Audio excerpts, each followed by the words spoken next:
שלום לכם. השבת בעזרת השם נקרא פרשת משפטים.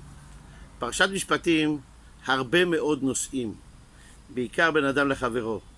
דיני עבדים, דיני רציחה, דיני חבלה ונזקי ממון, דיני שומרים, דין מפתה, גר, יתום, אלמנה, הלוואות לעני, משפט, שמיטה, 3 רגלים וכו'.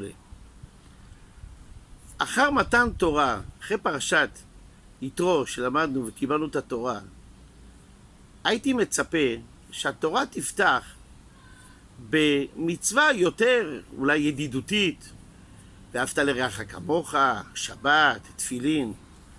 מדוע התורה פותחת בדיני עבדים? בכלל כמה עבדים יש היום? מה הרעיון לפתוח בדיני עבדים ולא במשהו אחר לגמרי? אנחנו צריכים להבין שעבדות היא לא רק דבר פיזי. עבדות היא עניין של שאיפתו של היצר הרע, שאדם ינהל את חייו על פי דפוסים מסוימים.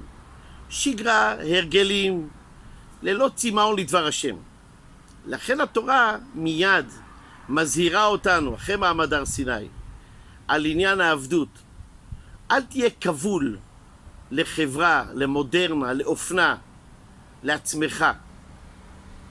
תנסה לצאת מהשגרה הזו. תהיה פתוח, תשמע את המצוות, ואולי תוכל גם להתפתח רוחנית. התורה מתחילה, ואלה המשפטים אשר תשים לפניהם, כי תקנה עבד עברי, 6 שנים יעבוד, ובשביעי יצא לחופשי חינם. חז"ל אומרים, מי שקנה עבד, קנה אדון לעצמו. אם יש לך מיטה אחת, אתה תיתן לעבד שישן על המיטה, ואתה תישן על הרצפה. אם יש לך לחם טרי ולחם יבש, אתה תיתן לעבד את הלחם הטרי, ואתה תאכל את היבש. ועל זה הדרך. שואלים למה? לא מצאנו דבר כזה למשל במצוות הצדקה, שתיתן לו את מה שיש לך, ואחר כך תקנה לעצמך. למה בדיני עבדים יש את העניין הזה? בשביל להבין את זה, נספר סיפור. בשנות ה-50 במאה הקודמת, היה חי בירושלים יהודי צדיק, רופא, קראו לו דוקטור נחום קוק.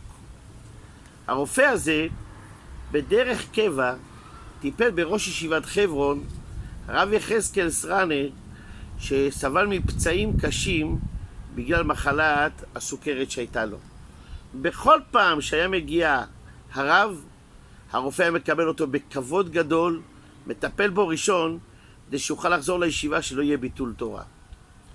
פעם אחת הגיע הרב למרפאה, וראה שדלת הרופא היא סגורה.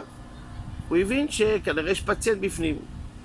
הוא חיכה בחדר ההמתנה, ושם חיכתה גם כן גברת מבוגרת.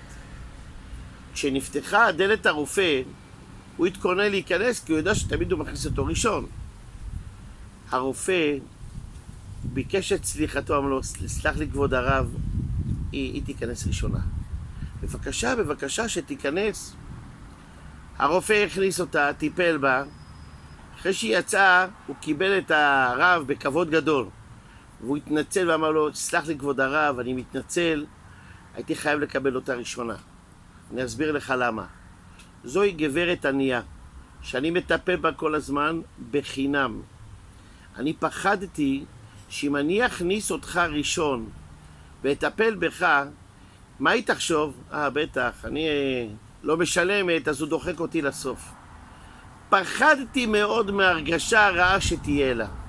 לכן הכנסתי אותה אפילו לפני כבוד הרב, שהיא תראה שהיא כאחד האדם. אני ממש מבקש את סליחת הרב.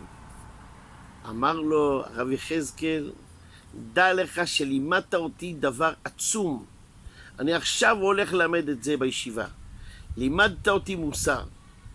הוא הלך לתלמידים ואמר להם, גם אם נדמה לך ואתה בטוח שמגיע לך משהו, ואתה דורש את שלך, אבל אם אולי תיגרם הרגשה רעה לחבר שלך, אולי אפילו הוא יתבזה בזה, תוותר לו. כמה חשובה ההרגשה של האדם. אם הבנו את המוסר הזה, את המסר הזה, אולי נוכל להבין את העניין בדיני עבדים. אתה יש לך לחם טרי ולחם יבש. תן לו את הטרי. הוא לעולם לא יהיה לו, אין לו כלום. זה הכל שלך, הוא עבד. לכן תיתן לו הרגשה טובה. אתה יכול לקנות לעצמך מחר.